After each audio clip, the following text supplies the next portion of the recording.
राधे राधे महाराज जी। महाराज जी, जीवन में कई बार परेशानियां आती हैं तो लगता है हमने कभी किसी का बुरा नहीं किया, फिर ये सब क्यों हो रहा है? अगर ये पिछले जन्मों का है तो इस जन्म में कर्म क्यों फल मिल रहा है इसका? मतलब क्यों? फसल आपने बोई है तो काटना आपको ही पड़ेगा, कोई दूसरा थोड़ी काटेगा। आज कत्ल करता है, 10 साल मुकदमा चलता है, 20 साल की सजा होती है। कानून व्यवस्था है। ऐसे ही हमारी भागवतिक कानून व्यवस्था है। भीष्म जी सरसैया पे पड़े हुए हैं और भगवान से कहते हैं कि मैं 70 जन्म तक देख रहा हूं अपनी दिव्य दृष्टि से, मैंने ऐसा कोई पाप नहीं किया जो मुझे ये दंड मिले कि 6 महीना बाणों की सैया पर। तो भगवान ने कहा 100 के ऊपर चलो। एक बार आप राजा थे और एक सांप को उठा करके बबूल के पेड़ में बड़े बड़े कांटों में ऐसे डाल दिया और वो 6 दिन तक तड़प तड़प करके मरा। उसी का परिणाम आपको 6 महीने बाणों की सैया में। तो एक बार किसी एक आदमी का कत्ल किया तो उसको 50,000 जुर्माना या 1 लाख जुर्माना और आजीवन सजा, क्या दंड मिलते हैं? नहीं मिलते। तो हमारे तो न जाने कितने पाप हैं। अब कौन ऐसा शरीरधारी है जो झूठ नहीं बोल रहा? कौन ऐसा शरीरधारी जिससे पाप नहीं हो रहा? ये तो बात कह देना कि हमसे तो कोई गलती ही नहीं हुई, हमसे तो कोई पाप ही नहीं हुआ, ये बिल्कुल हम अविवेकपूर्ण मानते हैं। नहीं, ऐसा नहीं है। हम सबसे गलतियां होती हैं और उसी भगवान के दरबार में अन्याय नहीं है, क्योंकि वहाँ किसी के गवाही की जरूरत नहीं है। वो सर्वव्यापी परमात्मा आपके हृदय में ही बैठा हुआ है। मत्ता परतरम नान्यत किंचिदस्ति धनंजय, मेरे सिवा और कुछ है ही नहीं, तो उसको गवाही की क्या जरूरत है? वो देख रहा है। तो हमको बहुत धैर्यपूर्वक चलना है। देखो, हम कई बार बता चुके हैं कि हमारे शरीर की रचना 2 कर्म से हुई है, पाप और पुण्य। दोनों के मिश्रण से मनुष्य शरीर बनता है। केवल पाप से यातना देह का निर्माण होता है जो नरक में मिलता है। केवल पुण्य से देव देह का निर्माण होता है जो स्वर्गलोक, महारलोक, जनोलोक, तपलोक, सत्यलोक आदि में। लेकिन मनुष्य लोक में दोनों मिश्रित होते हैं, पाप और पुण्य। तो जिस अवस्था में जो हमें दुख मिलना है वो कर्म हमारे ऊपर लागू हो जाएगा। अगर पुण्य कर्म लागू है तो हमें सुखद अनुकूलता प्रशंसा मिलेगी। अगर पाप कर्म लागू है तो दुख, प्रतिकूलता, निंदा मिलेगी। वो हमारी वैसी बुद्धि हो जाएगी, जैसी हो भवतव्यता तैसी बने सहाय, आप ना आवे ताहि पे ताहि तहाँ ले जाए। अचानक आपसे ऐसी क्रिया बन जाएगी कि आपकी निंदा होगी, आपकी अवहेलना होगी। अचानक आपसे ऐसी क्रिया बन गई, दांव लग गया, कि आपकी प्रशंसा होगी, आपकी जय जय हो जाएगी। वो पूर्व कर्मों का विधान चल रहा है। तो फिर मनुष्य जन्म में महानता क्या है? अब नवीन हमसे पाप ना होने पावे। अब नवीन कर्म हम ऐसे ऐसे समझ समझ के करें कि हमारी आगे की जो जन्म हो या आगे जो हमें मिले वो बहुत अच्छा ही हो। पाप कर्म नहीं होने चाहिए। अब हमसे गलती नहीं होनी चाहिए। अब लो नसानी अब ना नसई हो। तो ये पक्की बात समझ लीजिए कि अपने कर्म को ही भोगना पड़ रहा है। इसमें बिल्कुल संशय न कीजिए कि मैंने तो पाप नहीं किया। किसने प्रश्न किया था? ईमानदारी से देखो सखी, वृंदावन में बैठी हो, ईमानदारी से जब से तुम्हें याद है तब से अब तक देखो, केवल इसी जन्म में क्या आपसे पाप नहीं हुई? क्या आपसे गलती नहीं हुई? आप विचार करके देखिए, हमसे पूर्व जन्म में कितनी गलतियां हो गई हैं। इतनी गलतियां हो गई कि भगवान ने कृपा करके मुझे मनुष्य शरीर दिया है। मेरे कर्म से मनुष्य शरीर नहीं मिला। कबहू का करी करुणा नर देहि, देत ईश बिन हेत सनेहि। अब भी भगवान की कृपा देखो कि आप साधु समागम में बैठी हो, आप वृंदावन आई हो, संत समाज में बैठी हो। अब मोहि भाव भरोस हनुमंता, बिनु हरि कृपा मिले नहीं संता। तो भगवान तो आपको दुलार ही कर रहे हैं, भगवान तो आपको कृपा ही कर रहे हैं। पर अब हमने गलती की है तो वो भोग तो हमें भोगने पड़ेगा। और महाराज जी, इस जन्म का कब भोगना पड़ेगा? अगला। जब अभी जो वर्तमान में गलतियां, अगला। और ऐसा भी हो सकता है कि इसी जन्म में भी उसका दंड मिल जाए।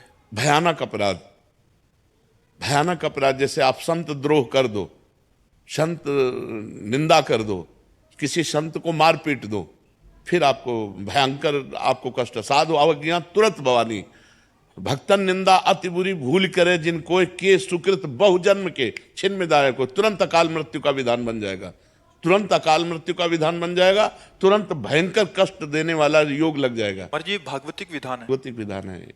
2 मिनट में किसी को मार दिया, इसके बाद आजीवन कारागार, और उसको ऊपर से बोले 1 लाख रुपया जुर्माना।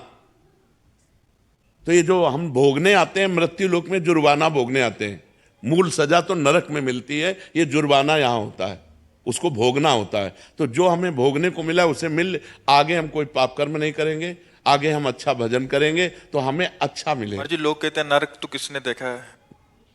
अब कह दो कि किसने देखा, जब चोरी करोगे और जब तुम्हारे डंडा चलेंगे और जब जेल जाओगे तो अपने आप जान जाओगे कि जेल किसे कहते हैं। बोले किसने देखा है जेल? तो तस्मात् शास्त्रम प्रमाणम ते कार्य कार्यो व्यवस्थित हो, शास्त्र जो कह रहे हैं वो सत्य है, वो असत्य नहीं है। अब हमें बहुत छोटे हैं, कूप मंडूक हैं, जैसे कुआं का मेढक है ना, एक समुद्र का मेढक गया तो कुआं के मेढक ने कहा कहां से आए? बोले समुद्र से। बोले तुम्हारा समुद्र कितना बड़ा है? इधर से इधर उछला कुआं का मेढक। बोले इतना बड़ा है? बोले नहीं। बोले इतना बड़ा है? बोले नहीं। बोले जिंदगी भर तू उछलता रहे तो भी तू समुद्र की था नहीं पा सकता। अनंत ब्रह्मांडों के रचयिता भगवान ने रचा है, स्वर्ग नरक पाप पुण्य उसका फल दोनों रचे और आपको छूट दे दी है, आप पाप कमा लो या पुण्य कमा लो। तो मनमानी आचरण करने में कोई तो मानता नहीं है, और जब परिणाम आता है तब भगवान को कोसता है। तो ये विधान भगवान का बनाया हुआ आपके कर्म के अनुसार है, आपने जो कर्म किया उसके अनुसार विधान बनाया हुआ है। को न काहू के सुख दुख कर दाता, निज कृत कर्म भोग सुन भ्राता। इसीलिए जो धर्मात्मा पुरुष होते हैं, शास्त्र को जानने वाले होते हैं, एक भी कदम गलत नहीं रखते। भाई मैं नहीं पाप कर्म नहीं करूंगा, तो मुझे मार डालो पाप कर्म नहीं करूंगा, चाहे जितना कष्ट दो मैं अधर्म नहीं करूं, क्योंकि जानते हैं कि अधर्म जो है ब्याज के ऊपर ब्याज लग करके ऐसा फलीभूत होगा कि हमारे पुरखा पानी पा जाएंगे भोगते भोगते। तो ये भगवान का गलती थोड़ी है कि यार एक को तो इतनी सुख सुविधा दे दी, एक को इतनी दुख दुविधा दे दी। नहीं, दोनों के कर्म हैं। उसने कर्म किया उस जगह पहुंच गया, उसने कर्म किया इस जगह पहुंच गया। एक बार राजसूय यज्ञ में एक चीटा एक दाना लेकर के चावल का, और एक टांग टूटी हुई थी, 3 टांगों से बड़ी मेहनत से चल रहा था।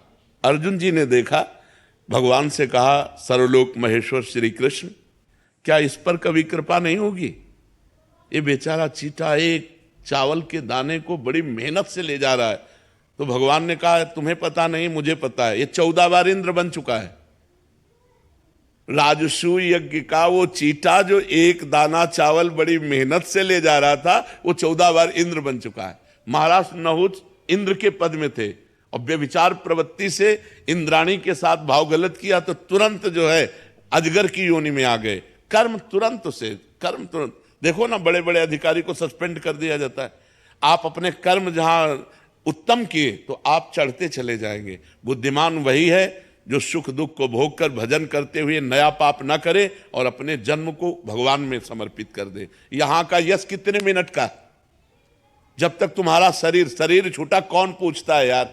तुम चाहे जिस पद में हो और चाहे जितने बड़े यशस्वी हो, तुम्हारे मरने के बाद यहां जब भगवान का नाम नहीं ले रहे लोग तो तुम्हारा नाम कहां से लेंगे? और तुम्हारे साथ जाएगा क्या? यहां का बैंक बैलेंस, यहां की वाह, यहां की तुम्हारी पत्नी पुत्र परिवार।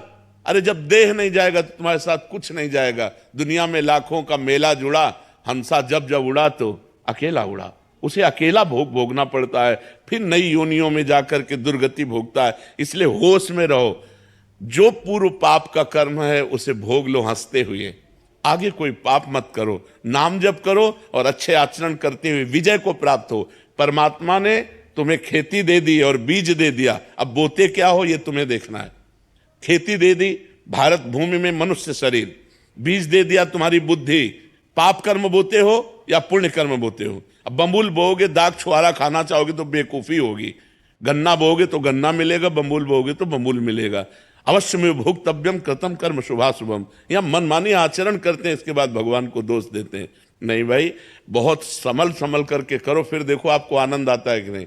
हम अंदर की तुम्हें बात कहते हैं, यदि तुमसे पाप कर्म ना हो तो आप देखो आप सुख में ही डूबते चले जाओगे। लेकिन मनमानी आचरण करते हो, पाप करते हो, जब उसका दंड आता तो भगवान को कोसते हो। भगवान एक सर्व समर्थ पिता है जो तुम्हें दे दिया, अब तुम उसका वर्ताव क्या करते हो, अपनी श्वासों का, अपनी बुद्धि का, ये तुम देखो। अपनी श्वासें और बुद्धि गंदे कामों में लगाओगे, बोले सफाया करवा दिया, गर्भ गिरा दिया। अरे इतनी हमारे वैज्ञानिकों ने व्यवस्थाएं रखी है कि आप वहां तक पहुंचो ही मती। जब गर्भ आ गया है तो उसको नष्ट करो ही मती। वो भगवान का जीव अंश है। अब आप उसकी हत्या करोगे, उसका दंड मिलेगा कि नहीं मिलेगा? और जब दंड मिलेगा बोले हमने तो कोई पाप किया नहीं। पराये पुरुष से व्यभिचार करोगे, हमने कोई पाप नहीं किया। पराई स्त्री से व्यभिचार करोगे, हमने कोई, हमारा शास्त्र कह रहा है ये व्यभिचार है, ये पाप है। जिस स्त्री को स्वीकार करे आजीवन उसी पर ही अपने जीवन को निर्धारित रखे, किसी दूसरी स्त्री से सहवास न करे। एक स्त्री जिस पति को स्वीकार करे उसे भगवान मान करके आजीवन निर्वाह करे। ये हमारे भारत की पद्धति है। हमने कभी डिवोर्स नहीं सुना पीछे, ये अभी चला है, ये जो गर्लफ्रेंड बॉयफ्रेंड इन्हीं के बाद ये चला है। नहीं, हमने कभी डिवोर्स नहीं सुना। हम अपने बचपन में कभी ये नहीं सुना कि उनकी पत्नी ने उनको डिवोर्स दे दिया या उनके पति ने, कभी नहीं। आजीवन संबंध निर्वाह करना ये हमारे भारत की पद्धति है। भारत